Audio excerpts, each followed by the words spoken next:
Saya akan mencoba kemudian ke Menteri Perencanaan Pembangunan Nasional, Pak Suharso Monoarfa. Kita akan coba nanti masih dalam segmen terkait dengan tatanan normal baru.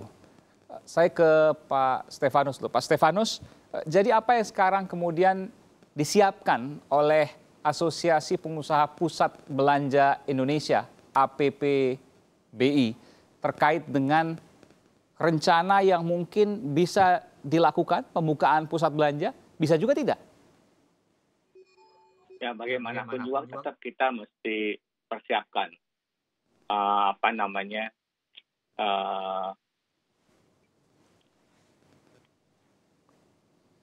protokol kesehatan untuk new normal ini. Sebab kalau kita tidak lakukan, mungkin bisa terlambat nanti. Jadi kita harus melatih karyawan kita juga melihat keadaan lapangannya seperti apa. Teori dengan praktek kan kadang-kadang berbeda. Sehingga kita perlu latihan di sana. Dan kita sudah mulai bagaimana cara negur orang yang bandel. Dan kebetulan kan ada buka dengan supermarket dan lain-lain kan kebuka. Jadi kita bisa praktek dengan walaupun dengan skala lebih kecil. Ya, sekarang kan ada yang masih berjalan Pak ya, tadi supermarket, ya, kemudian restoran walaupun tidak bisa makan di dalam situ, tidak bisa dine in. Saya ingin tanya Pak terkait dengan kunjungan Pak Jokowi ke Mall Summarecon ya di Bekasi. Ya. Ini bukan terkait dengan pembukaan mall, tapi terkait dengan tatanan normal baru yang akan diberlakukan rencananya pertama kali di Bekasi. Apa yang kemudian disampaikan kepada pihak mall, tentu Bapak tahu karena Bapak merupakan pengurus asosiasinya, terkait dengan pusat perbelanjaan di Bekasi? Saya kira cukup bagus ya hasilnya. Dan ternyata protokol kesehatan di sana cukup baik gitu. Dan ini memang sudah disiapkan sejak lama, bukan kita baru tahu malamnya bahwa ada kunjungan, kita juga belum tahu ke mall mana, paginya baru kita tahu bahwa dia akan datang ke Summarecon. Tapi Pak Presiden ya akan datang ke Summarecon. Ya. Itu baru tahu paginya Pak ya? Ke sana paginya, tapi udah tahu akan ada kunjungan itu dari semalamnya. Di daerah mana tidak tahu, apakah Jakarta, apakah Jawa Barat, Bekasi tidak tahu? Tahu Bekasi. Oh tahu Bekasi, cuma mall mana tidak tahu? Tidak tahu, paginya baru tahu. Tapi kita udah mengebel ke semua mall, supaya ada persiapan lah. Dan memang itu protokol kesehatan itu sudah dilakukan. Iya. Apakah ada informasi Pak, kapan rencananya akan dibuka mall di Bekasi? Wah, itu nanti katanya isu ya. Tapi dengar-dengar tanggal 4. Tapi ini masih belum pasti ya. Tanggal 4 Juni rencananya. Ini kan rencana Pak ya, kita bicara rencana. Ya, rencananya. Ini disampaikan oleh pihak istana nih Pak? Oh, bukan. Dari? Ya, dari saya dengar aja bahwa itu ada seperti itu. Oke, meskipun nanti harus menunggu kondisi terakhir ya? Iya. Tanggal 4 itu artinya seperti yang Bapak sampaikan tadi, artinya semua toko berhak untuk membuka tapi dengan protokol yang ketat COVID-19. Betul. Oke. Jadi toko-toko semua bisa buka kembali tuh Pak ya di Bekasi nih ya sementara ini. Iya. Oke. Informasi yang kemudian Bapak dapatkan juga selain di Bekasi di mana lagi Pak? Saya baru dengar itu sih, belum yang lain belum. Oke, jadi seluruh Bekasi maksudnya Pak atau Bekasi? Kota Bekasi kan? Kota Bekasi, kabupatennya belum ya? Belum. Oke. Belum tahu apakah bahkan PSBB-nya Jawa Barat akan segera selesai. Iya. Baik. Dan semua kemudian sudah disiapkan. Pak Menteri sudah ada? Oh, baik. Saya langsung menuju ke Pak Menteri PPN, Perencanaan Pembangunan Nasional, Kepala Bappenas, Pak Suharso Monoarfa. Selamat malam Pak, terima kasih di Sapa Indonesia Malam dengan Aiman, Pak Suharso. Ya, selamat malam Aiman. Assalamualaikum warahmatullahi wabarakatuh. Waalaikumsalam warahmatullahi wabarakatuh. Sehat selalu Pak dan juga berkah. Pak Suharso, Pak Menteri, saya ingin bertanya Pak terkait dengan rencana pembukaan pusat belanja, mall yang kemudian sempat diumumkan, didengungkan tanggal 5 Juni dan 8 Juni, namun kemudian di Jakarta dikoreksi kembali oleh Gubernur DKI Jakarta. Lalu kemudian Pak Presiden, Pak Jokowi mengunjungi Mall Summarecon Bekasi untuk melihat tatanan normal baru. Yang ingin saya tanyakan, memang ada rencana ke depan dalam waktu dekat Pak, jika tren kurvanya menurun atau membaik, maka ada pembukaan mall di depan? Ya, bukan hanya mall, saya kira hampir semua pusat-pusat kegiatan sosial ekonomi tentu akan dibuka. Misalnya Pak? Pendidikan, masjid, gereja, dan seterusnya. Nggak mungkin kan hanya mall. Tetapi semua harus menggunakan ketentuan protokol kesehatan. Itu saja sebenarnya. Tetapi kapannya itu kita harus bersabar. Ya, kita harus bersabar, ada hitung-hitungannya, dan hitung-hitungannya itu harus bisa dipertanggungjawabkan secara akademis dan juga bisa diterima gitu oleh akal sehat. Jadi kalau kita main tanggalnya begitu saja, tapi dasar perhitungannya tidak ada, ya pasti orang akan ragu begitu. Nah, kita tahu persis di satu sisi ada soal persoalan ekonomi, tapi di sisi lain kita juga ingat kesehatan itu yang utama kan, dan kesehatan itu menjadi penting gitu menurut saya. Kesehatan itu Pasti, betul. dinomorsatukan lah, dinomorsatukan. Bahkan banyak ahli-ahli ekonomi yang bertemu dengan saya, ya kan, memberikan pendapat bahwa ekonomi itu akan balik dengan seketika dengan cepat. Begitu pasar percaya bahwa mengatasi pandemi ini Indonesia sanggup dan menunjukkan kemampuannya yang baik. Oke. Pak, saya akan tanyakan soal contingency plan, Pak, rencana darurat. Tapi sebelum itu saya akan tanyakan dulu konfirmasi. Tadi saya tanya kepada Pak Stefanus Ridwan, Ketua Umum Asosiasi Pengusaha Pusat Belanja Indonesia (APPBI) yang membawahi berbagai pusat perbelanjaan di antara mal-mal, itu katakan bahwa Pak Jokowi kan memang datang ke Mall Sumarekon Bekasi untuk melihat tatanan normal baru, prosedur dan lain sebagainya. Bahwa ada rencana menurut Pak Stefanus Ridwan, saya konfirmasi ke Pak Menteri, bahwa tanggal 4 Juni itu akan ada pembukaan mal di Bekasi, betul demikian? Saya belum tahu itu. Kali itu saya belum tahu. Saya belum tahu karena begini, Bappenas tidak punya otoritas untuk mana mal yang mau dibuka, mana yang tidak dibuka.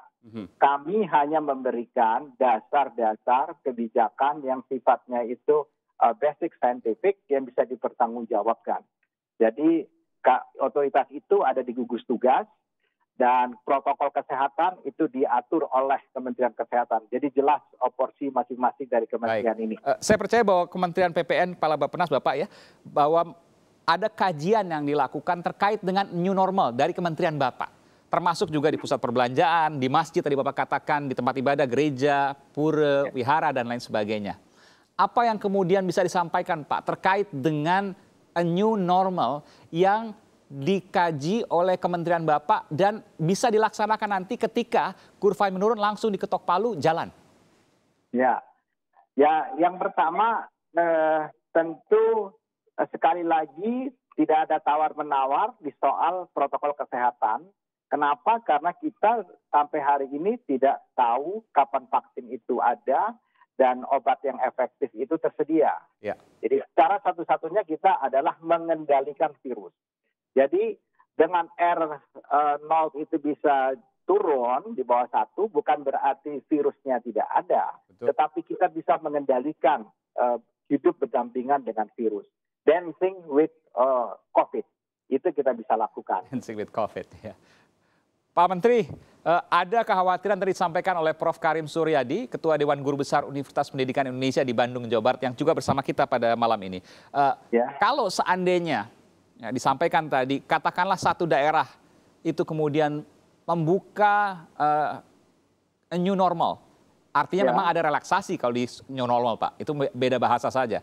Artinya nanti di daerah lain juga pasti akan dia akan mengirimkan pesan ke daerah lain bahwa oh sudah longgar, oh sudah menurun. Sehingga daerah lain yang mungkin pada saat itu masih tinggi angka positifnya, maka dia akan ikut-ikutan seperti daerah yang sudah turun. Dan tidak akan efektif, kemudian terjadilah misalnya mobilisasi dan lain sebagainya. Bagaimana kemudian Bapak menjawab ini? Ya, makanya karena itu harus ada otoritas yang mengatakan daerah ini sudah boleh, daerah yang lain belum boleh. Nah, belum boleh dan sudah bolehnya itu ada perhitungannya. Ya. Nah, perhitungan itulah yang kami sediakan, gitu. Tinggal digunakan. Jadi jangan dengan serta-merta melihat Kabupaten A sudah bisa, Provinsi B sudah bisa, kemudian wah kita juga bisa. Nah, itu saya kira bukan begitu caranya. Tetapi kita harus berdasarkan argumentasi yang dapat diterima oleh akal sehat. Nah, nanti kalau terjadi sesuatu yang setelah dibuka ternyata tidak terpenuhi, maka tentu akan ditutup lagi. Jadi ini ada kekenyalan di dalam kebijakan ini, tidak dengan serta-merta kemudian dibuka untuk seterusnya. Jadi bisa kembali ke belakang lagi, setback bisa Pak ya? Kalau itu memang bisa terpelihara dengan baik, semua risiko-risiko terhitung dengan baik, semua protokol yang diinginkan, yang disuggest oleh WHO benar-benar kita ikuti. Nah, kalau itu benar. Nah, maka muncul kompetisi antar daerah, bagaimana mereka sama-sama bisa menunjukkan mereka itu disiplin, ya tegak lurus dengan ketentuan WHO itu yang juga dipakai oleh pemerintah Indonesia. Baik. Saya ke Prof. Karim. Prof. Karim, logikanya kemudian dibalik oleh Pak Menteri. Kalau seandainya ada daerah yang sudah baik, ada daerah yang masih buruk. Yang buruk ini justru akan ikutan yang baik. Ayo dong ikut sana, kan sana sudah baik, kita harus seperti sana. Dan kemudian dilakukanlah metode serangkaian penjagaan dan lain sebagainya sehingga mereka juga turun. Bagaimana Prof. Karim menjawab argumentasi ini? Ya, saya senang ya mendengar penjelasan Pak Menteri tadi yang menenangkan bahwa kebijakan new normal itu akan diambil based on scientific reason gitu ya. Jadi tidak ujug-ujug, tapi akan berbasis data. Nah, terkait dengan ada dua daerah yang berbeda kondisi, yang saya maksudkan begini, pesan bahwa suatu daerah sudah melakukan relaksasi lalu menempuh new normal, itu akan dibaca sebagai pengetahuan baru bagi warga di daerah lain. Nah, pengetahuan baru itulah yang menurut saya harus diantisipasi, sebab ketika seseorang mendapatkan pengetahuan baru yang salah dalam pengertian sesungguhnya dia hidup di daerah yang masih berisiko tinggi, namun dalam imajinasinya, dalam persepsinya, keadaan di Indonesia sudah berkurang risikonya, maka dia mengendorkan kedisiplinannya, itu yang harus diwaspadai. Jadi akan ada penjalaran kognisi. Nah, itu yang pertama. Yang kedua, tadi Pak Jokowi sudah mengatakan Pak Presiden misalnya mengirimkan aparat ke 4 provinsi dan 25 kabupaten kota.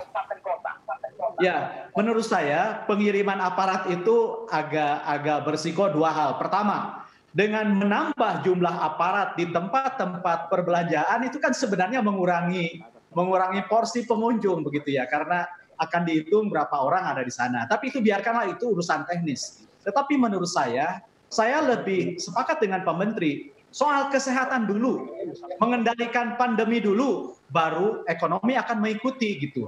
Kalau misalnya kita fokus kepada 4 provinsi atau lokasi-lokasi yang akan memberlakukan new normal, sementara kita AB terhadap daerah-daerah yang masih berisiko tinggi, ini yang menurut saya kontraproduktif. Perang kita atau usaha kita mengendalikan COVID ini akan terganggu oleh pemberlakuan new normal di suatu daerah dan diikuti oleh pelonggaran kedisiplinan di daerah lain, bukan karena di sana tidak dijaga oleh tentara, tetapi karena faktor persepsi ini.